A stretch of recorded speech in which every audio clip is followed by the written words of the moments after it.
跟这条小电鳗一直混养在一块的那个病了半个多月，我治了半个多月的那条大电鳗，就在昨天，他康复了，怎么样？让我治好了。看看他身上之前皮肤病这块，现在已经基本看不出来了。3天前还趴缸不动，现在自己晚上冲浪了。喂个食儿，虽然说他命保住了，但是生病这半个月他不吃食儿，属实是给他饿瘦了。你看现在，咔咔就开始电鱼。就跟你们说了，就是海鱼的病我可能有点麻爪，但是淡水鱼的病我治的还是得心应手的。看现在这小电量，电晕一个。顺便给大家科普一下，电鳗的电量虽然是很大，但是它电这些鱼其实电不死。你看，你比如这个，被电完之后一段时间人就恢复了。哎呀，真好啊，让我治过来了。只是这回泥鳅有点整小了，瞅着跟叼根牙签似的。另外，最近2天大家都被河南的那个鳄雀鳝给刷屏了吧？完了，有人就发现我也养了，那意思问是不是我放的？大哥，我在沈阳呢。另外，我表个态啊，就这玩意儿，我不放啊。这白色的鳄雀鳝老贵了，我得喝多少假酒我能放它呀？我呀！而且就咱家这个鳄雀鳝的智商，你看啊，要不着，要不着，就是要不着。就这样的我还放它呢，跟我家老三待着吧，我出去我都怕他饿死。也借这个机会跟广大养猛鱼的朋友说一声啊，你就是有些猛鱼你不想养了吧，你是便宜卖了，你还是送人呐，你实在不行你吃了你也别放了。是你放了它，你对它你是善良了，那关键那河里别的鱼是真酸 Q 了。章鱼作为世界上最聪明的动物之一，从今天开始我要培养它的各种技能。首先从钻瓶子开始，第一步把虾塞到小瓶子里，这小瓶口也就章鱼这种没骨头的能钻进去了。然后把瓶子扔里头，我打算先培养它钻瓶子的能力，然后怎么奔我手来了呢？吓人倒怪的。然后下一步再培养它拧瓶盖，最后什么瓶起子、开瓶器全都给它教会。这样以后我就不用自己开瓶盖了。我让你钻进去吃它，没让你把手伸进去薅它，下钳子还给薅掉一个，有啥用？我还是亲自给它示范一下吧。像章鱼这种超高智商的动物，我估计看几遍就能会。看着这瓶口没？你就从这儿啊，就嘚儿嘚儿嘚儿嘚儿钻进去，然后一把给那个虾抓住，明白没？这儿钻进去，抓住；这儿钻进去，抓住。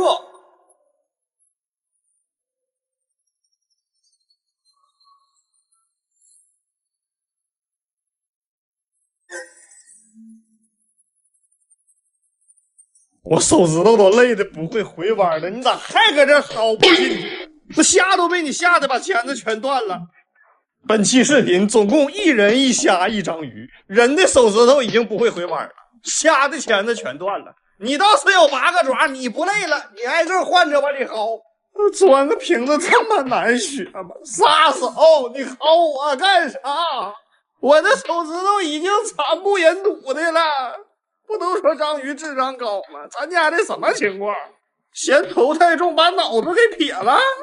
告诉大家一个好消息，蓝环章鱼到了。而且这只不是那种小蓝圈的那个蓝环章鱼，是我第一次养的那种大蓝圈，就是当时经常越狱，然后最后一次越狱找不着了的那只的。不过这不重要，重要的是时隔大半年，我终于又等到这个品种的蓝环章鱼了。这会儿在袋里瞅的是不咋好看，等我给它过温过水然后入缸，让你们看看它的绝世容颜。过温过水完成，入缸。哎呦，我这袋里的水是不是流的少了点？出来了，出来了！看那个畏畏缩缩8条腿的小身影，看看有多少人是因为这种蓝环章鱼关注我。看看这个熟悉的面庞，这熟悉的大蓝圈，这熟悉的迷你体型，这熟悉的猥琐的泳姿。我确定了，只有这个品种的蓝环章鱼能游得这么猥琐，身上那个发光的大蓝圈看起来迷人又危险。反正不管它危不危险，有些话我得跟他说到位。你别害怕哦，且听我慢慢跟你道来。以前我也养过一只跟你一模一样的蓝环章鱼，特别漂亮，但它就不听话。有一天呢，它就不听我劝阻，它就跑鱼缸外头去了。结果你猜咋的了？我找了好久，我都没找着，最后给我吓搬家了都，不敢搁那房子待着了。所以你千万别跑啊！我胆小，我不想再搬家了。我新到了3个羽毛星，大家对这个应该不陌生，因为我之前养过啊，海百合家族的一种。养完之后到现在我也没整明白这玩意儿到底是动物还是植物。过温过水完成，入缸。我这个大红羽毛星好像好久没给大家拍了。你们仨是缠一块了吗？来我家这么害怕吗？3个人手拉手入缸，你咋好像我能吃了你们似的？一看就不好吃。但是炖汤说不定味道能不错啊！还要开玩笑呢，不能炖他们啊！主要是我没吃过这玩意儿，万一过敏了咋整？反正先给他喂胖胖的，指定是没毛病啊。炖不炖以后再考虑呗。我喂他们吃的这个是刚孵化出来的活的丰年虾，因为这个东西是吃浮游生物的嘛。然后，看他这个出手，羽毛星的进食方式就是在浮游生物堆里挥舞这个像羽毛似的这个，我也不知道是手啊还是腿啊还是脚还是胳膊的，反正粘得上，完了再插自己嘴里头，完了就给吃了。听起来虽然有那么一奶奶的不卫生，但是没啥事儿。这玩意儿天天搁水里洗手洗脚的，挺干净。这仨新到的还搁这抱团呢，人家旁边那个是如花朵一般的绽放，你仨这是如海胆一般的美味。我怎么越瞅这玩意儿，我感觉炖汤越能鲜灵呢？说出来你们可能不信啊，就我养的这个不知道是动物还是植物的羽毛星，好像互吃。因为前几天到那3个小的就剩1个了。前几天他仨跟毽子成精似的，咔咔一顿游，贼亢奋。完了现在就剩1个了。但是那俩游出去了？不能啊！就因为我觉得这玩意儿虽然说游的比较魔性啊，但要说这玩意儿能游的飞出去，那也太扯淡了。名侦探福尔摩斯先生曾经说，排除掉一切不可能，那指定就是这个大红羽毛星干的。福尔摩斯还说过他没说过这句话。而且我发现后面的那个残骸，我他妈瞅着羽毛了呢。那咋能互吃呢？我平时我顿给他们喂到撑啊。